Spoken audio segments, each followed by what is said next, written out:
दियों की रोशनी से जगमगा उठता है देश का कोना कोना। साल के सबसे बड़े त्योहार दीपावली पर रोशन हो जाते हैं शहर भर के चौराहे। लेकिन इस देश ने एक ऐसी दिवाली भी देखी है जब देश के अंदर तो दीपों का त्योहार मनाया जा रहा था और सीमाओं पर देश के सैनिक खून की होली खेल रहे थे, देश की सुरक्षा के लिए अपनी जान कुर्बान कर रहे थे। तोप और गोलों की रोशनी में अपनी सीमाओं पर एकटक नज़र बनाए हुए थे। कहीं भूले से भी, किसी धोखे से भी दुश्मन भारत की 1 इंच ज़मीन पर भी आंख ना गड़ा दे। पूरी जानकारी आज के इस वीडियो में साझा करूंगा, जो हम सबको जानना जरूरी है। नमस्कार, मैं हूं सजल रघुवंशी और आप देख रहे हैं खबर प्रधान।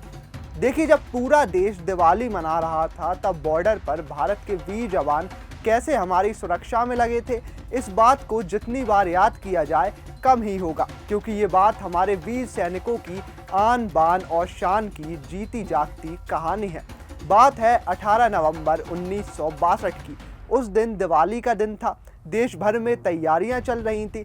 कच्चे घरों में चूने की पुताई और गेरुए रंग से सजावट चल रही थी। शहरों में मार्केट सज धज कर तैयार थे। नए कपड़ों और खील बताशों के साथ लोग दिवाली पूजन मना रहे थे। देश के भीतर तो दिवाली मनाई जा रही थी, लेकिन चाइना बॉर्डर पर सैनिक दुश्मनों से दो हाथ कर रहे थे। ये वही 1962 का साल था जब भारत चीन युद्ध के दौरान रेजांग ला की बर्फीली चोटियां भारतीय सैनिकों के सर्वोच्च बलिदान और अदम्य साहस के साक्षी बनी थी, और एक सुनहरे इतिहास में ये दिवाली दर्ज हो गई। रेजांग ला की बर्फीली चोटियां चुशुल घाटी के पास स्थित हैं। ये चोटियां 16,000 फीट से ज़्यादा ऊंचाई पर हैं और पूरी तरह से बर्फ से ढकी हुई हैं। रेजांग ला की बर्फीली चोटियां, जहां से कंपनी के 120 सैनिकों ने दुश्मन की भारी भरकम टुकड़ियों से बहादुरी से मुकाबला किया था। ये एक ऐसा युद्ध था जिसमें 114 सैनिक शहीद हुए थे और भारतीय सेना के इतिहास में शौर्य की एक अद्भुत गाथा बन गई।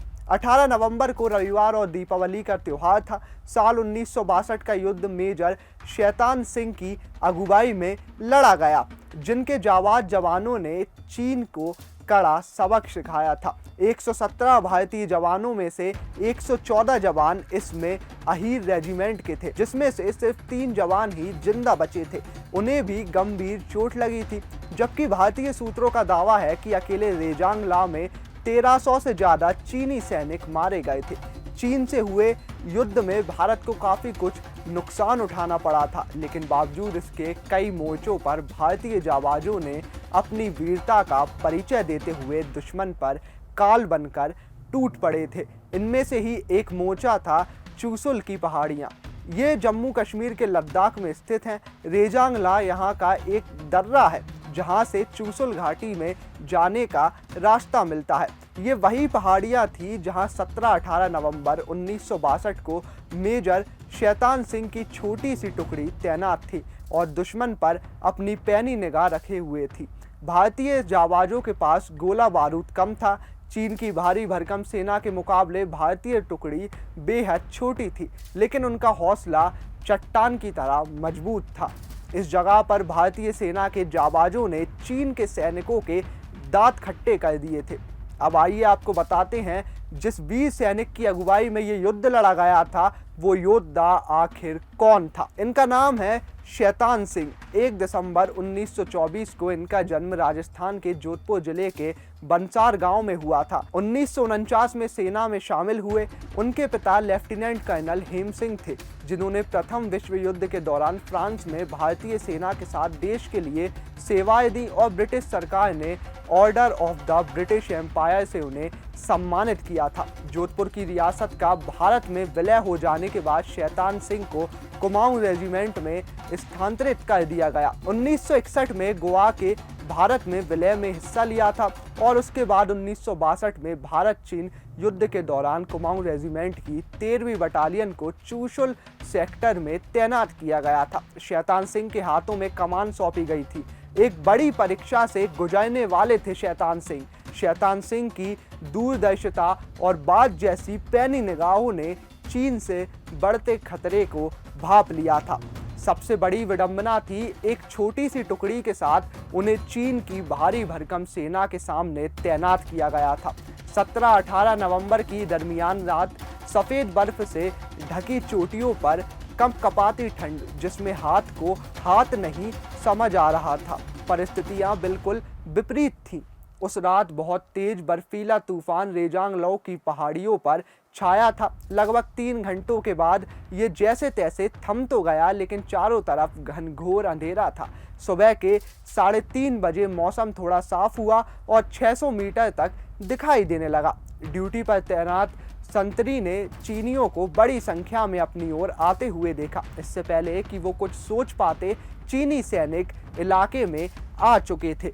13 कुमाऊं की चार्ली कंपनी अब स्टैंड 2 पर आ चुकी थी। मंजे हुए company commander major Shaitan Singh ने रेडियो पर सबको तैयार रहने को कहा। पूरी चार्ली कंपनी अपनी खंडकों में राइफल के ट्रिगर पर उंगली लगाए साफ मौसम का इंतजार कर रही थी। सुबह के 5 बजते बजते मौसम भी बिल्कुल साफ हो गया। शत्रु खराब मौसम का फायदा उठाकर नजदीक आने में कामयाब तो हो गया। चीनी सैनिक झुंडों में आकर हमला करने लगे। चीन के भारी सेना के सामने 120 लोगों की टुकड़ी भले ही छोटी थी, लेकिन 3000 से ज्यादा चीनी सैनिकों के सामने उनके हौसले भी बुलंद थे। इस युद्ध में भारत के कई सैनिक शहीद हुए थे। दुश्मन की गोली पहले शैतान सिंह के हाथ पर लगी और बाद में उनके पेट में लगी, जिसके बाद उनके 2 सैनिकों ने उन्हें एक चट्टान के पीछे खींचकर शरण लेने के लिए मजबूर किया। महीनों बाद उनका जमा हुआ शरीर उस चट्टान के पास उनके सैनिकों के दर्जन शवों के साथ मिला। फरवरी 1963 में एक भारतीय खोजी दल ने युद्ध के मैदान में बर्फ से ढकी लाशों को खोदकर निकाला, जिनमें से कुछ सैनिक अपनी बंदूकों से चिपके हुए थे और कुछ झुके हुए। मेजर शैतान सिंह का पार्थिव शरीर जोधपुर लाया गया और पूरे सैन्य सम्मान के साथ उनका अंतिम संस्कार किया गया। 1963 में मेजर शैतान सिंह को सर्वोच्च वीरता पुरस्कार मरणोपरांत परमवीर चक्र से सम्मानित किया गया। इस कंपनी के जवानों की वीरता को देखते हुए इसका नाम बदलकर रेजांगला कंपनी कर दिया गया। आज भी 13 कुमाऊं रेजिमेंट में चार्ली कंपनी नहीं है, सिर्फ रेजांगलौ कंपनी है। भूखे पेट रहते हुए पुरानी राइफलों के साथ बेहद अभाव में भी अदम्य साहस दिखाते हुए भारतीय सैनिकों ने नए हथियार से लैस चीनी सेना को पीछे ढकेल दिया और 1300 से ज्यादा चीनी सैनिकों को मार गिराया। आज भी इस आदित्य वीर और बलिदान के सम्मान में रेजांगलौ शौर्य दिवस के रूप में मनाया जाता है। ये युद्ध इतिहास में वीरता और बलिदान की एक अद्भुत गाथा के रूप में दर्ज है।